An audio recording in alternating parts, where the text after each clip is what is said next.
I like strong jawlines on other people, especially feminine people. I think feminine people with strong jawlines are very attractive, but I just don't like it for myself. And so, like, it's hard for me to figure out, well, how much of that is like, oh, well, feminine people aren't expected to have strong jawline. How much of it is that, and how much of it is my own self-perception? And then how much of my self-perception is molded by societal influences that I've been subject to my entire life, right? Like, it's really difficult to figure that out. And I do think there is some, like, benefit to trying to figure it out, because it aids in your own self-actualization and makes you feel more confident in your decisions and all this kind of stuff. But it is certainly difficult to do. Man, a lot of people have a lot to say about shit that does not concern them. And, like, if you want to do whatever you're doing when it comes to your, you know, body modification stuff, go for it. I don't give a fuck. However, it is certainly true that every single fucking nose job looks exactly the same. And it is my opinion, which once again is worth dog shit compared to the opinion of the person who owns the nose. It is my opinion that this nose looks fine. I don't know what in a broader sense, I don't know what the issue is. Like I said, if it's what you want to do, I don't give a fuck. I'm just saying. I think the broader thing that we're going to be pointing to is societal expectation for what makes a good-looking nose. And for whatever reason, larger noses with like bumps on the ridge, more angular noses, for whatever reason in society have been pushed as being unattractive or unsightly. And I say for whatever reason, but the reason is racism, unsurprisingly, right? Like, it's the Anglicization or the Angloification of, you know, people's perception of beauty and white supremacist beauty standards that are pushed onto people in the West and from the West.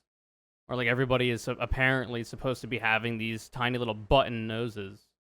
Like I say, when it comes to this individual person, my opinion is worth dog shit. It doesn't mean anything. And I'm not trying to hate. Like, I think both look fine. It's just my opinion that the first option, the before, is better.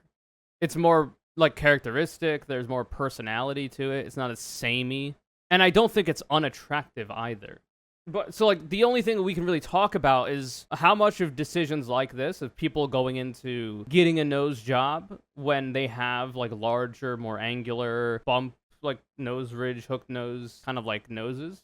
How much of that is their own self-perception? Because that's the most important part, right? Divorced from any other influence, just their self-perception. And how much of that is societal factors portraying noses like that as unattractive? And how much does that influence a person's decision-making? Because there are a variety of aspects of my face that I would like to change. And it is hard for me as an individual to, like, segregate out how much of what I don't like about my face is my own, like, self-perception and what I would want to look like because of just what I would like to look like. And how much of that is societal factors of, like, whatever aspects of me do I see having, you know, potential negative pushback from society on, and stuff like that. It's hard to, like, make that distinction. And I also don't think a lot of people are really thinking about that either. I think most people that are getting these kinds of things done aren't really, like, trying to separate out how much of this is societal influence and how much is their own, you know, personal image. It's good if you have breathing problems. Well, I got a septoplasty to fix my deviated septum because I did have breathing problems. But that's not a cosmetic procedure. It doesn't affect anything about what the outside of your nose looks like. It's only internal. And now I breathe a lot better than I ever have. And I don't know. It depends on the, like, so, like, say this is your nose, right? And you have breathing issues with the structure of your nose. You could get a septoplasty, and, like, I'm not a fucking ear, noses, and throat surgeon, okay?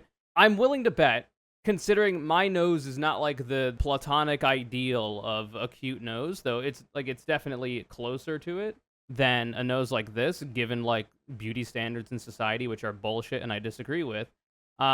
But, like, if the septoplasty that I got was able to make my breathing better and not change the outside of it, I would imagine the same could probably be likely for a nose like this. I don't think there's any reason why, if you were to have a septoplasty to breathe better, your nose would have to necessarily look like this. This is a decision that's being made for aesthetic interests, not specifically for breathing. And also, there's a lot of people that have had nose jobs like this that actually talk about how it's made their breathing worse. Because, surprisingly, if you make your nose smaller, suddenly you have less room for air to pass through. Especially if the procedure is not done that well. which is definitely a possibility. Were you offered to change his shape when you had the procedure? No. I had heard stories beforehand, and I think I talked about it on stream, where I was like, yeah, if they ask me, oh, well, we're going to do the septoplasty, and since we're already cutting you up, though they only do it internally, they do it through the nostril, they don't touch anything outside. So maybe if it was necessary to, like, touch the outside of the nose, they might have suggested doing something else, like have that option. But I've heard that, like, people have said that they've been offered additional, like, cosmetic procedures with the septoplasty. That was not the case for me. That could be because, like, I went through poor people's government healthcare. So I was essentially just taking what I could get. It's possible that if I had a private health insurance and I was able to have more of a choice to, like, go to a higher rate doctor, like, I had to pay them more, et cetera, maybe it would have been different in terms of my experience. But my experience is great. It was very easy. It was very simple. They got the job done. The surgeon was really good. Results have been good. My sniffer's working well, so what better than it's ever been in my entire life. And I've had breathing problems throughout the majority of my life, so pretty good. But I did say that if they did offer it, I would have to, like, think about it. Like, after the first consultation, I would look into, like, well, what do I maybe not like about my nose? And I can tell you right now, I would not want, like, a nose like this, I don't think. And I specifically talked about how I probably wouldn't change much, if anything at all, because I think my nose is fine. Like, there's, like, a mild bump to it, but, like, I don't give a fuck. Like, it's got, like, a bit of a curve. Maybe it's a little bit bulbous. I don't give a shit. But when it comes to the things I would want to change about my face, like, I've mentioned it pretty frequently on stream. Getting a brow lift, because this eye, I have deep set eyes. This eye is hooded, like this eyelid. It goes over a little bit. If I, like, I don't know if you can see. If I don't, like, raise one eyebrow, like, it goes over a little bit. You can see when I have eyeliner on, which I do right now. It covers it up. That's annoying. It makes, you know, applying eyeliner more annoying. It makes my eyes look more, like, small, which I don't want.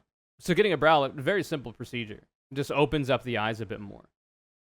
Maybe stuff to do with my brow. I don't know that I care about it too much. I don't know what would be done. It doesn't seem like it's that bad. And the only other thing would be making my Chad jaw slightly less Chad, because I feel like my face is too wide for what I want it to be. But I felt that way my entire life. Like, I remember I grew my hair out initially and liked my hair being grown out initially. I would wear it literally over, like, my one eye, like an emo boy. Specifically because I remember looking at my face and thinking my cheeks were too big. Turns out I didn't really think my cheeks were too big. I thought my jaw was too wide because I have, like, a Chad jaw because of my dad's genetics. If you've seen old pictures of me, which I've put online, you'd be able to see that. I'm not the biggest fan of it. I would like to soften it a little bit if I could. It's softened a little bit because of HRT, but I'm pretty sure I'd want to do more. So I'm just not the biggest fan of it, which is weird because I like strong jaw lines on other people, especially feminine people. I think feminine people with strong jaw lines are very attractive, but I just don't like it for myself, which is weird.